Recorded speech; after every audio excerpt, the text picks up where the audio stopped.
question that we've asked ourselves, is there a better way for us to do signups for interims that sticks to the currently held cycle and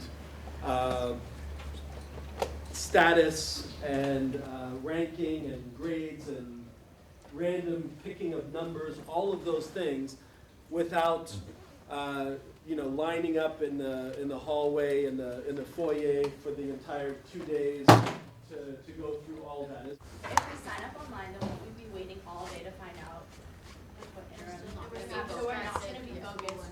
Interim signups are distraction anything. Yeah, exactly. So are we? Is the online sign up going to be during the school day? That I don't know. It could be. It could happen at 6 p.m. So it could happen outside the school day as well. So we're looking at all of those options. What happens if, say, like you have to do something, like you're playing a sport, or like you're at a doctor's appointment? Like, what are you gonna do if you miss your chance? Like, that's unfair. One of the nice things about being able to sign up during school and in school is being able to talk with your friends and see like which intergroups that are going on. So if you're doing it at home, it's a little harder to do. Recognize that is a major aspect, and so the question that we're looking at is there a way for us to do that and maintain the ability to still have those groupings and still communicate what trips are still open, and so we're looking at all of those kinds of things. Every time Power School opens after a break, it crashes without fail. Yeah. So the point is, why on earth would we risk having something like that happen time after time again? The Power School, first of all, it's because we have a culture of grades and not learning, and that's why it crashes. So that's something we need to fix. The fact that you would only open up for the 12th graders in from S to T, now you have 40 kids signing up as opposed to 1,000 kids. The chances of the network crashing at that point are slim. Couldn't the point be made that, like, in terms like a big deal, right? And like part of the interim experience and like what we do is the watching the boards and the pulling the things out of the bag and lining up and like all that stuff. And there's like a point about tradition. And that's my biggest worry about the new system, is whether or not we're killing a really cool tradition. I think that's kind of the best argument, is kind of there's a culture, there's an atmosphere that goes around that day that I'm not sure that an online system captures. Within the certain name and letters for last name, is it on a first come first served basis, so the person that sends it in their request first has the best chance of getting their first choice? There's a randomly generated number, so that's replacing picking the numbers out of the hat. So you are number 15 now in your group. That's been randomly assigned to you, and you have between 6 p.m. and 6:30 p.m. to sign up before we press the button and it's gonna whatever. I mean, I think it's more like that. Like if you make the sign-up time like 9 o'clock, then we have to wait the whole day until 9 o'clock on our own personal time when we're doing like apps or APs, or maybe we're still out.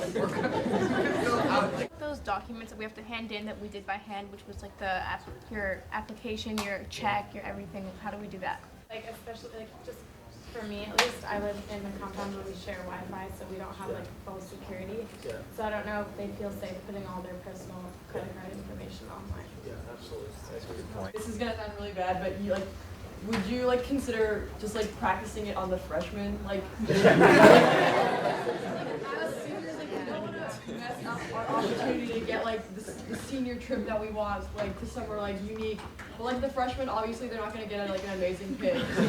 Those in favor of trying on the freshman number. Wrong. If you still have something to say, please come to me right now. But thank you for coming and give me feedback on how this. Question.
Good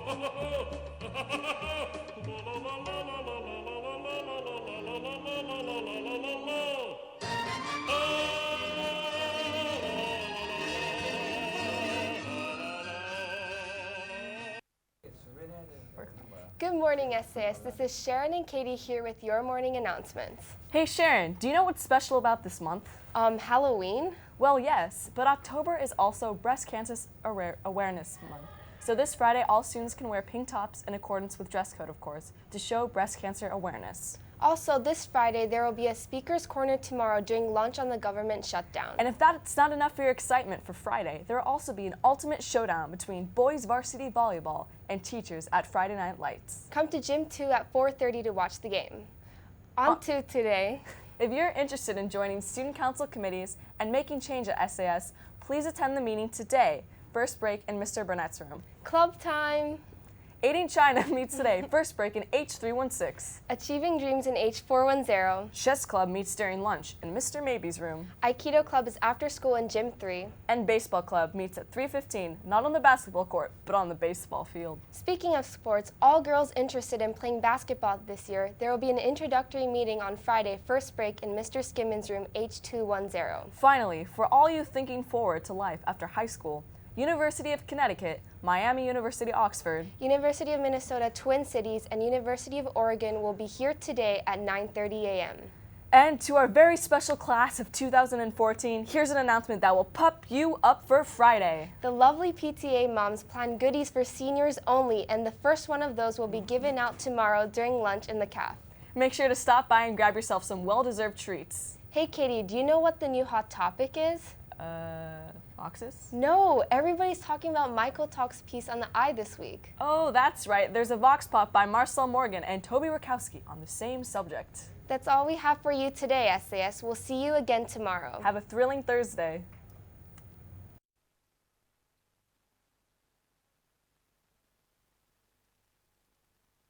What do you think of the new grading system? Well, my only problem with it was that before it was implemented, Dr. Stewart's whole spiel about grades were that it was a communication between the teacher and student, and I just feel like the new grading policy kind of makes it vague about what your grade is. But it sucks for the people who get like 90s, because then they'd always get a B+ instead of an A-, which would just bring your GPA down like a lot. I think it's pretty okay. I mean, getting rated A- is like all right, but I wish you could see your grades in Power School. I think it is a good change because it helps students' GPAs out, but the only thing I would say is I miss being able to see what percentage you have in a class to know if you're close to the B- range or where you are actually. I think it's a little bit confusing for students sometimes because I think the like A- and B- and the percentages that you get help you kind of distinguish how much you need to improve. So if I get a grade and it's just a B, I don't know if I was close to an A or if I was close to a B+, and it's just kind of hard to gauge like, you know, where I need to improve and what I need to work on. Does getting rid of the A- help you in your overall grades? I would say so far it has, but I guess time can tell. Well, no matter when they implemented it, some upperclassmen would be at an unfair advantage. I mean, there was really no way to sort of balance it out for everyone, so I'm not really mad about it. But I think for us as seniors, because it's our last year here, the change is a little abrupt and it's kind of hard to change the way that we kind of view our grades and work around them. My general opinion is that it should have been grandfathered in, so starting with the current freshmen and then moving up as they move through high school, and that really shouldn't be affecting the upperclassmen and even the sophomores.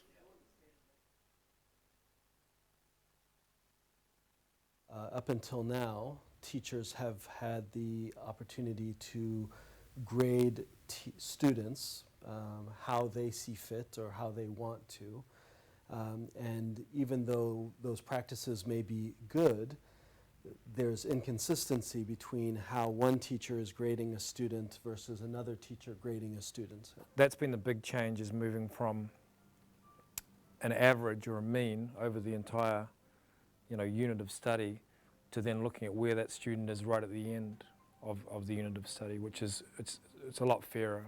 If a kid is taking a class with one teacher, their grade in that class should be equivalent to if they were taking the same class with another teacher and doing the same work, they should be getting the same grade because the teachers are grading them in the same way.